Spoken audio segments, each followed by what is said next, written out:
Eh, ganda na ng ginkgo trees. Actually, ganda lang siya tingnan. Pero, yung bunga niya, pag naapakan mo yun, amoy pupo. As in, ang bantot talaga. Maganda lang siyang tingnan. Tsaka nililinis naman nila. Magaling naman sila maglinis. Kaya lang, lumawa dito na daanan ko. Ang bantot talaga. Yan, by the way, nasa Soul Forest tayo. Hinahanap ko yung bench ni RM. Tsaka yung garden ni J-Hope. 9 degrees. So, nag-heat tech ako na jacket. At saka nag-pants. Kahapon kasi naka-skirt ako. Pinapawisan ako. Ewan ko. Parang mas malamig dito yung kesa sa Busan. Anyway. Pero pinapawisan pa rin ako. Ang ganda talaga lang. Okay, hanapin ko muna yung garden ni J-Hope. Dito tayo sa butterfly garden. I miss you. Oh my gosh, ayan na siya. Ito yung young pa na chrysanthemum. Tapos ang next stage niya, ganyan. Hanggang sa maging ganito na siya. Hindi ko siya nakita sa last year sa Garden of the Morning Calm. Pero at least nandito siya. Yeah. Oh my gosh, I love. Yeah, ang hindi ko pa nakikita dito yung pom-pom. Well, yan, yung mga reddish na trees. Ganda-ganda lang talaga dito. Yung flowers nila. Ano, si chrysanthemum daw kasi parang autumn flower siya. Kaya mas siya, nabubunga siya sa autumn. Ayan so talagang pinagsasama-sama nila yung from here, yung stage na kakabukadkad, tapos hanggang sa nakabukad kasi unti-unti siyang magaganyan. Yan parang ganyan. Tapos until maging ganito na siya. Nice. Eto, so nagsara-sara na yung iba, pero magiging ganito pa siya. Magiging ganyan pa. Yan, love it. Kunan muna natin siya ng picture. So from here, eto naman, para siyang hitik na mums. So hindi ko lang kung anong variety siya ng mums. Yan. So ito, insect garden. Wala naman akong balak pasukin. Hindi naman ako fan sa insects. Nasa Pungsan Temple tayo. And just to show, sa loob parang may prayer sila ngayon. Tapos parang yung sa temple that we visited doon sa Busan, meron silang mga pagoda. Tapos usually may lantern na malalaki. Doon sila naglalagay ng mga wishes nila. Pero dito maliliit lang. Yan. Tapos parang mga Katoliko, meron din sila mga kandila naman. Tapos apart from that, pwede ring flowers. Yan. Tapos nakita ko nga sa kanina, parang mga bags of rice naman. Tapos nagsistick sila doon ng mga, I don't know kung wishes nila yun or offering nila sa mga monks. Pero ito siya. Yan. Parang meron din silang candles dito para sa wishes yata nila yan. Ito. dito din. Yan. So, tahimik lang. Ito may ingay. Pero nasa temple grounds kasi. So, dapat medyo hindi maingay. Magkabila siya. So, parang gano'n. Hindi ko alam kung anong tawag dito sa flowers na yan. Pero madalas ko yung makita sa mga temples nila.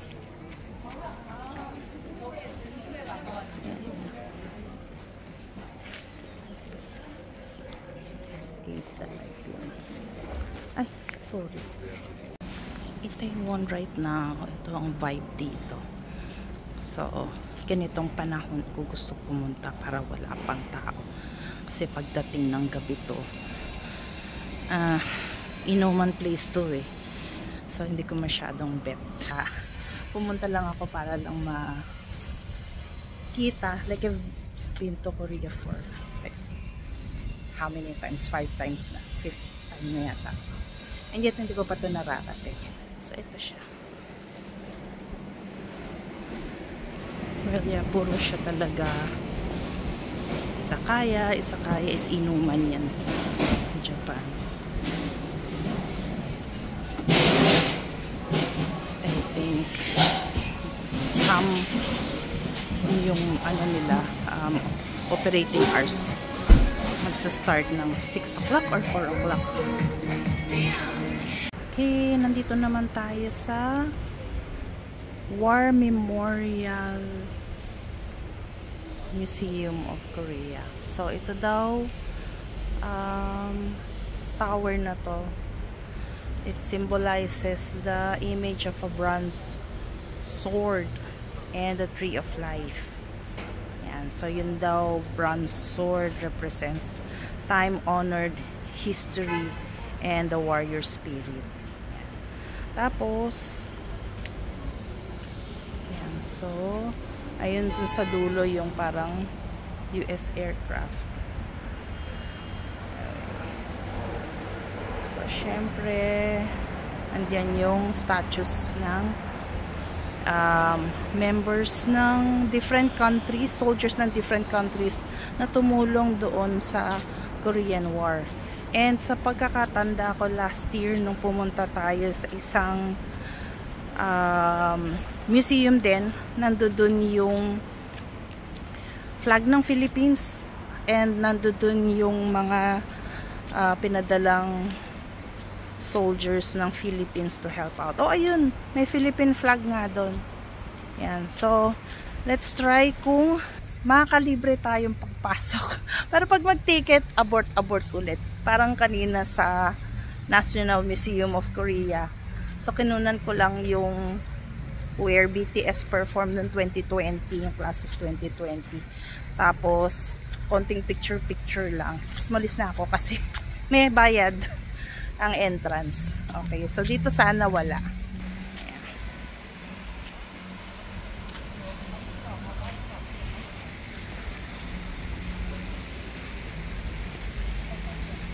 Okay, pasok na tayo. Ayan, lapit tayo dito. So, andito yung flag ng Philippines representing yung again, yung mga pinadala noong Korean War. Sa katabi natin ng Thailand. So, ayan o, Pilipinas. Philippine. Ayan. So, date of participation daw natin is noong September 19, 1950 hanggang noong May 1955. So, troops provided 1 battalion combat team. May total na 7,420 din pala, no? Dami din. Parang konti lang yung nasa listahan nung nagpunta kami sa museum last year. Tapos yan, wounded in action, 313. Tapos killed in action, 113. So, yan siya. Meron siyang meron ditong pa-appreciation ang Korea.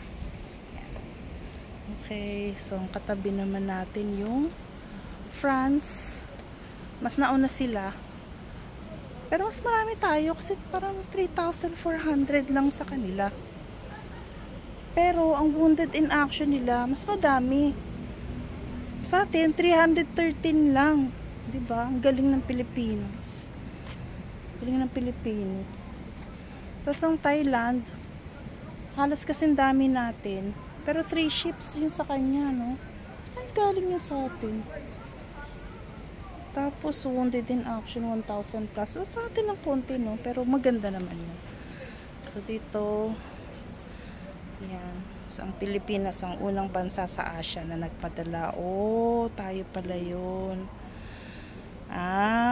Kasama ang Amerika tsaka Britain. Okay. Okay. It's nice to know. Sabi ng friend ko dito, pumunta ka sa War Museum of Korea, makikita mo Pilipinas dun. Pati daw stamp eh. So, ewan ko kung makakapasok tayo sa loob para makita natin kung may stamp nga ng Philippines dun. Tingnan natin kung makapasok tayo. Actually, ang style ko ngayon kung ano yung dadaanan ng bus na mahahagip na attraction, bababa na ako doon. Kahit hindi pa yung pupunta. Dapat ako ng Ewa Women's University. Kaso nakita ko sa ruta ng 421 na bus ay mahahagip si War Memorial. Kaya bumaba na ako dito. Tsaka naghahanap ako CR. Okay. Sige, bye-bye. Okay, para dun sa mga may gustong pumunta dito, opening hours 9:30 to 6 PM. Tapos close ng Monday. Actually, most of the attractions, even the palaces, close sila pag Monday. Okay. Sa last entry date is alas 5. Closing time is 5:40. Okay, pasok na tayo.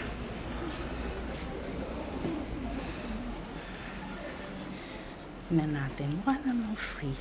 Mukha namang walang. Titingnan ko na kung may sisita sa akin dito. So, dito tayo sa first floor. Andito yung war history in Korea. Tapos second floor. Ay, nasa second floor yata tayo kasi naka-red. Oo nga, you are here. So, nandito tayo sa Memorial Hall, Korean War Special Exhibition Room. Tapos sa taas, UN participation. Pero parang nakita ko na yan last year eh. Doon sa isang museum sa may Gongham. Anyway, let's go. Sa loob na tayo ng Memorial Hall.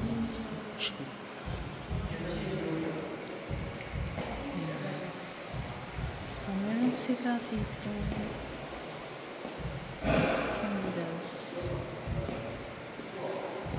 In memory of those heroes who fought in the war.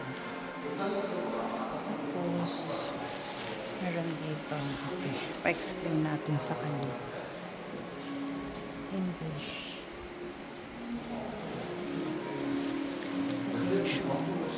So, the sunlight coming down from the ceiling shines on the Taeguk pattern, which is made of 33 pieces of crystals. This artwork represents the moment of creating vivid birth by contacting the water and the sunshine, the sources of life on the hemisphere that symbolizes the Korean Peninsula. It means the aspiration that the Korean race would continue to exist forever through the fire that does not go out and water that does not dry. Ooh. Tingnan nga natin kung meron pang after.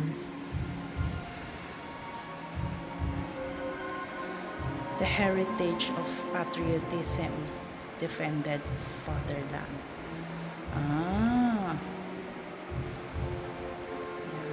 So light of self-sacrifice daw illuminates the black copper plate, which means a tombstone, and a glass floor, which means a tomb. So it cherishes the memory of the souls of the departed for national defense. Okay. Tapos yung mountain daw sa gilid, expressed rough emblematizes the past of the destruction and the division, and the relievo, which is smooth and gradually, and the bronze rainbow represent the present of the peace and the prosperity. This cylinder-like figuration expresses the will for national defense that would continue forever, symbolizes the peace and the wish that putting together of the present and the future above the past, of the destruction and the crisis. Wow, di ba naisip nila yan, ano? Sa atin actually, daming ganyan pwede eh. Kaso, ewan ko kung pagpupondohan ba yan. Pero, pasok tayo muna para makita niya actual. Yan siya.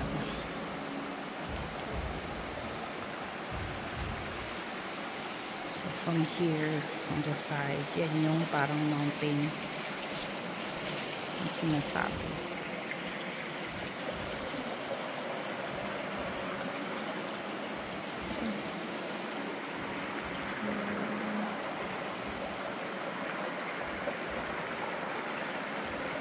Symbol. And then, this is like,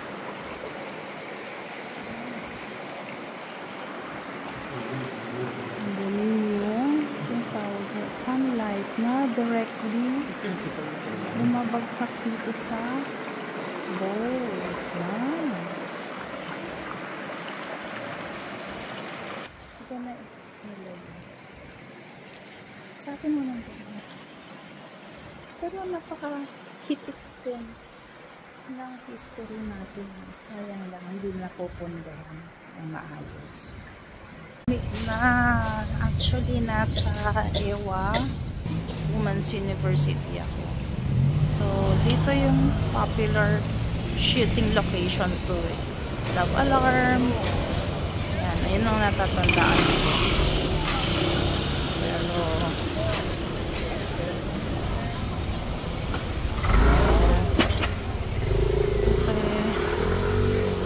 Ang tagal ko na ito gusto puntahan kaya lang sobrang konti ng time na tsaka syempre may mga kailangan i-consider na kasama. But now that I'm solo traveling, yan, gawa ko naman yung itinerary ko, most of them. Yeah. Oh, zoom natin. Tanda ako to.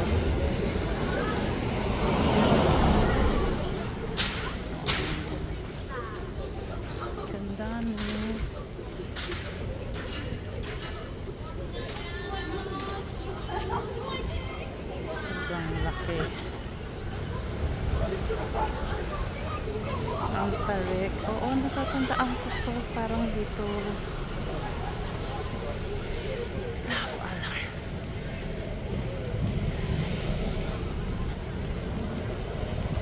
Kalimutan ko na pangalan ng bidang. Bidang lalaki doon.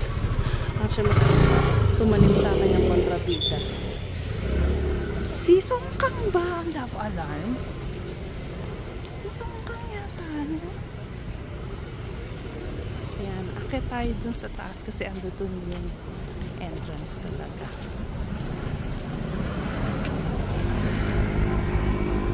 Yeah. Ganda din ng autumn leaves dito. Tapos mga dormitory na yata. Yung iba. Ayan, tayo sa taas. Kaya lang, sobrang taas nung, sobrang tarik nung entrance. So parang ayoko yata siya puntahan. Pero okay na tayo dito. At least napuntahan na. Kasi ito, yan.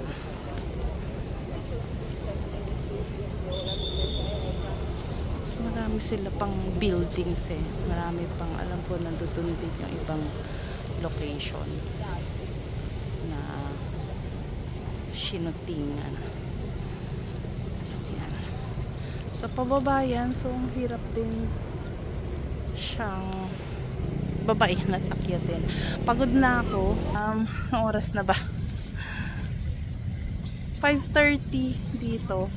4:30 sa Pilipinas. Nang siya. Napaka-convenient din kasi merong train station tsaka bus station na nandito. Aakit ba tayo? Huwag na. Okay na yan. Basta nakita na natin siya. Pagod na rin naman ako. Punta pa ako yung Blue Elephant sa Ango. Okay, bye. Nasa Yonsei University naman tayo ngayon. Another location to ng Lovely Runner naman. Yan. So, hindi ko actually alam kung anong scene yun, pero yan. So, as usual, maganda yung pagkaka-trim ng kanilang. Hindi ko dala yung aking tripod. So, hindi ko mapakita ng gusto. Akit ako siguro doon para mas mapakita sa inyo yung entirety.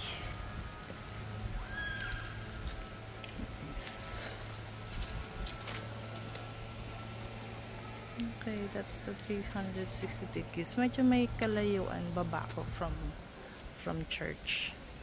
Pero ayos lang naman. Nakatulog ako sa bus. Yan. Sakit tayo dun. Saan sila picture. Sorry, photo bomber yata ako.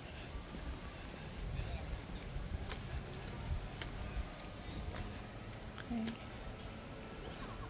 Uy. Yeah. Medyo against the light.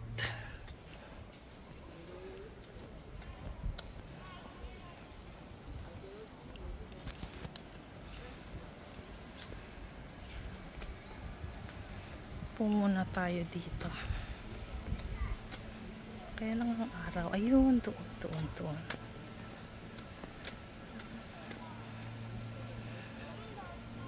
Mainit na naman. Nasa 17 degrees na naman. So, maya lang tatanggalin ko na tong jacket ko. Ayan. Muna tayo dito. Ayan. Malilim. Ego. Ayan. Ang kanilang garden. No, medyo, it's a Sunday kaya kalmado. Ewan kung ganito kadami. Like, nag-ewa tayo. Madaming estudyante. So, syempre, kasi weekday yon. Pero ngayon, since weekend, ayan. Kalmado lang. Okay.